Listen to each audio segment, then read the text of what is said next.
ଏହି ପାଞ୍ଚଟି ଲୋକଙ୍କୁ ଘରକୁ ଡାକନ୍ତୁ ନାହିଁ। ଆଜି ହିଁ ଜାଣି ନିଅନ୍ତୁ କାହିଁକି।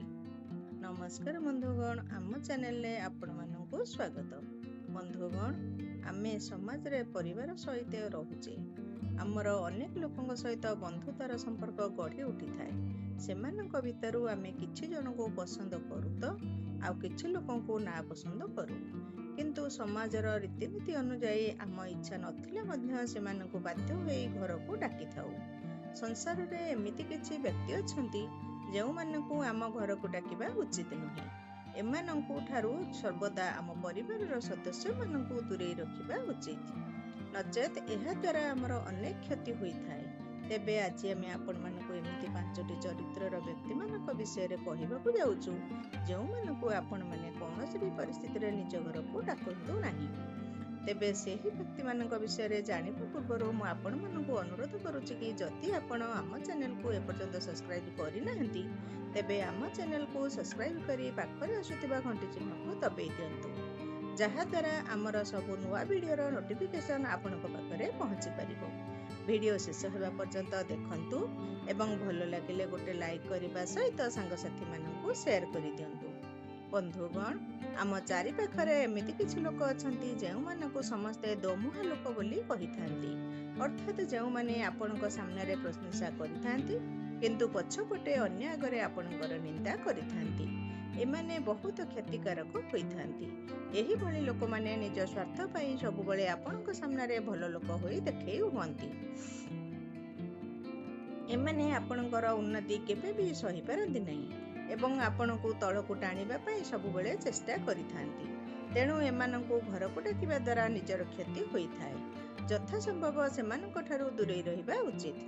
ଅନ୍ୟମାନଙ୍କୁ କଷ୍ଟ ଦେଉଥିବା ବ୍ୟକ୍ତି ଯେଉଁମାନେ ବିନା କାରଣରେ ଅନ୍ୟକୁ କଷ୍ଟ ଦେଇଥାନ୍ତି, ଅନ୍ୟର କଷ୍ଟ ଦେଖିଲେ ନିଜେ ଖୁସି ଅନୁଭବ କରିଥାନ୍ତି, ଅନ୍ୟକୁ ଛଳନା ପ୍ରତାରଣା କରିଥାନ୍ତି, ସେମାନଙ୍କ ଠାରୁ ନିଜେ ଏବଂ ନିଜର ପରିବାରକୁ ଦୂରେଇ ରଖନ୍ତୁ।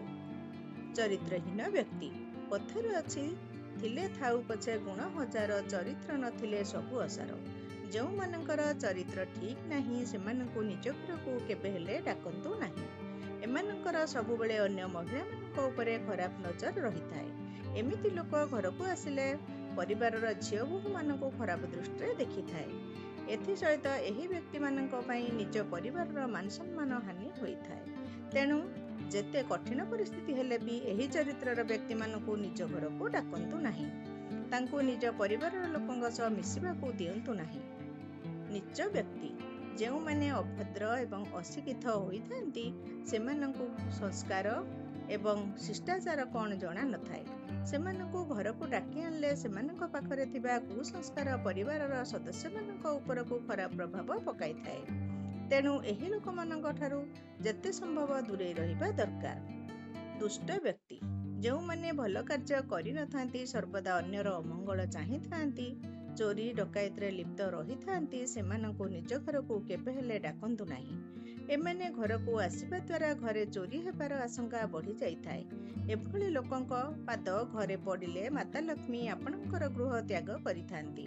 ତେଣୁ ନିଜର ମଙ୍ଗଳ ଚାହୁଁଥିଲେ ଏଭଳି ଚରିତ୍ରର ବ୍ୟକ୍ତିମାନଙ୍କୁ ନିଜ ଘରକୁ ଡାକନ୍ତୁ ନାହିଁ।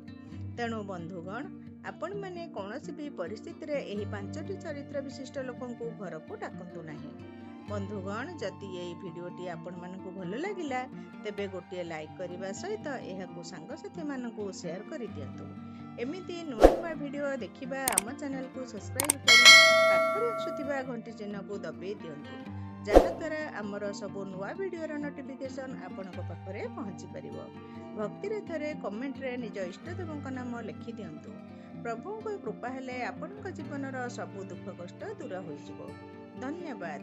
ଜୟ ଜଗନ୍ନାଥ ସ୍ୱାମୀ।